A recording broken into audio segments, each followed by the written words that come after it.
ভুয়ো সার্টিফিকেটে পুলিশের চাকরি এবার তদন্ত শুরু করছে লালবাজার। সার্টিফিকেট খতিয়ে দেখতে উদ্যোগ নেওয়া হচ্ছে। কনস্টেবলদের থেকে নথি চাইলো লালবাজার। আরো একবার আপনাদেরকে জানাবো, ভুয়ো সার্টিফিকেটে পুলিশের চাকরি, আর এবার সেই নিয়েই তদন্ত শুরু হচ্ছে। প্রতিনিধি অমিত এই মুহূর্তে আমাদের সঙ্গে রয়েছেন। অমিত, কলকাতা পুলিশের সিআরও অর্থাৎ সেন্ট্রাল রিজার্ভ অফিসের তরফ থেকে ঠিক কি উদ্যোগ নেওয়া হচ্ছে? পশ্চিমবঙ্গ আদিবাসী কল্যাণ সমিতির তরফে এই অভিযোগ আনা হয়েছে। 2012 সালে কলকাতা পুলিশে যে কনস্টেবল নিয়োগ করা হয়েছিল, সেখানে অনেকে নন এসটি ক্যান্ডিডেট যারা বিভিন্ন এসডি অফিস থেকে বা প্রশাসনিক ভবন থেকে এসটি সার্টিফিকেট তারা নিয়েছিলেন এবং সেগুলো জমা দিয়ে চাকরিতে যোগ দিয়েছিলেন। এই অভিযোগ পাওয়ার পরেই কলকাতা পুলিশের তরফে এনকোয়ারি বা অনুসন্ধান করা শুরু হয় এবং কলকাতা পুলিশ সূত্রে যেটা জানা যাচ্ছে বা লালবাজার সূত্রে জানা যাচ্ছে, সেন্ট্রাল রিজার্ভ অফিসের তরফে ইতিমধ্যেই সমস্ত কনস্টেবলকে নির্দেশ দেওয়া হয়েছে, অর্থাৎ যারা কাস্ট সার্টিফিকেট দিয়ে চাকরিতে নিয়োগ হয়েছিলেন সেই সমস্ত কনস্টেবলদের কাছে ইতিমধ্যে নির্দেশিকা পৌঁছে গেছে বা নির্দেশ গেছে যে তারা তাদের কাস্ট সার্টিফিকেট এবং সংক্রান্ত নথি ইতিমধ্যে অতি অবিলম্বে লালবাজারে জমা করতে। অর্থাৎ সেই সমস্ত নথি জমা পড়ার পর সেই সমস্ত কাস্ট সার্টিফিকেট খতিয়ে দেখা হবে এবং দেখা হবে কোনগুলো ভুয়ো কোনগুলো অরিজিনাল। অর্থাৎ অমিত, এই জায়গায় আরো একটা প্রশ্ন সামনে আসছে, যে সমস্ত কনস্টেবল কাস্ট সার্টিফিকেট জমা দিয়েছিলেন চাকরিতে যোগ দেওয়ার সময়, তাদের দ্রুত কাস্ট সার্টিফিকেট লালবাজার জমা দিতে নির্দেশ দিয়েছেন, কিন্তু সংখ্যাটা কতজনের?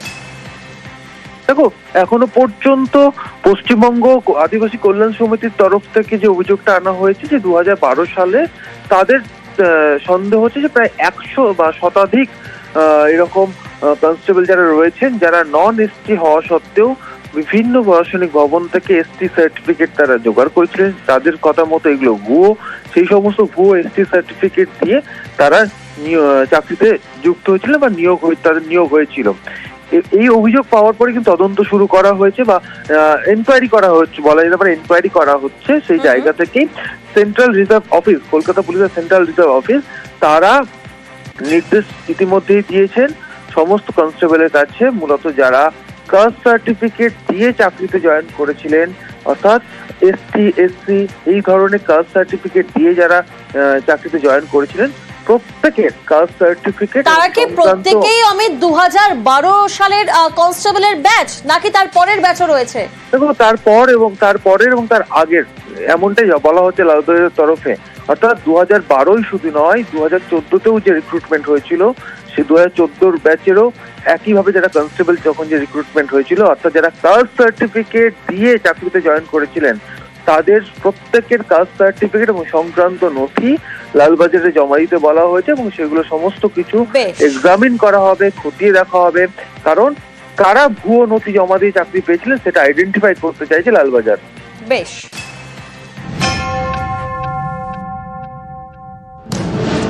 ভুয়ো এসটি সার্টিফিকেট দেখিয়ে ডাক্তারিতে ভর্তি, আবার ভুয়ো সার্টিফিকেট দেখিয়ে পুলিশেও চাকরি। কলকাতা পুলিশের কনস্টেবল পদে এভাবেই জালিয়াতি করে চাকরি মিলেছে বলে চাঞ্চল্যকর অভিযোগ। 2012 সালে কলকাতা পুলিশের কনস্টেবল পদে নিয়োগ করা হয়। সেই সময় প্রায় 100 জন প্রার্থী ভুয়ো এসটি সার্টিফিকেট দেখিয়ে চাকরি পান। চাঞ্চল্যকর অভিযোগ পশ্চিমবঙ্গ আদিবাসী কল্যাণ সমিতির। কলকাতা পুলিশের কাছে তারা এ নিয়ে নালিশ জানায়। যেখানে পুলিশ নিয়োগ বা বিভিন্ন ধরনের এই বিডিও এসডিও বা ডিএম মানে প্রশাসনিক যে পদ, সিভিল সার্ভিসের যে পদ, সেইখানেও কিন্তু এসটি লিস্টেড নন এসটিরা কিন্তু এনলিস্টেড হয়েছে। এটা অনেক দুঃখজনক, হতাশাজনক বিষয় যে স্বাধীনতার 76-77 বছর পরও যদি আদিবাসীদেরকে তাদের সেই 6% মানে রিজার্ভেশন বা 7.5% রিজার্ভেশনের জন্য যদি আন্দোলন করতে হয় বারে বারে, এটা মোটেই কাম্য নয়। কলকাতা পুলিশের joint CP headquarter Miraj Khalid জানিয়েছেন, তদন্ত শুরু হয়েছে। ভুয়ো এসটি সার্টিফিকেট দেখিয়ে উর্দিধারীর চাকরি, এই অভিযোগ পেয়ে উদ্বিগ্ন আদিবাসী কল্যাণ দপ্তর। তারা অনগ্রসর শ্রেণী কল্যাণ দপ্তরকে বলেছে তদন্ত করে দেখতে। এর আগে ভুয়ো এসটি সার্টিফিকেট দেখিয়ে ডাক্তারিতে ভর্তি হওয়ার অভিযোগ ওঠে। কারচুপি করে এসটি সার্টিফিকেট তৈরি করেন রাজারহাটের যুবক। সেই সার্টিফিকেট দেখিয়ে ভর্তি হন ডায়মন্ড হারবার মেডিকেলে। এই নিয়েও সরব হয় পশ্চিমবঙ্গ আদিবাসী কল্যাণ সমিতি। এবার তারা কলকাতা পুলিশের নিয়োগের কারচুপির অভিযোগে সরব। এ বিষয়ে লালবাজার জানিয়েছে, বিভিন্ন সময়ে ভুয়ো সার্টিফিকেট দেখিয়ে চাকরির আবেদনের অভিযোগ সামনে এসেছে। এরকম হলে নিয়োগ তো দূরের কথা, আবেদনপত্র বাতিল করে দেওয়া হয়। 2012 সালে যাদের নামে অভিযোগ উঠছে তারা দীর্ঘদিন কলকাতা পুলিশের একাধিক ডিভিশন এবং ব্যাটালিয়নে কাজ করেছেন। তাদের সব নথি খতিয়ে দেখা হচ্ছে। কোনো কনস্টেবলের নথিতে কারচুপি নজর এলেই আইনি প্রক্রিয়া শুরু হবে। অমিত সরকার, নিউজ 18 বাংলা।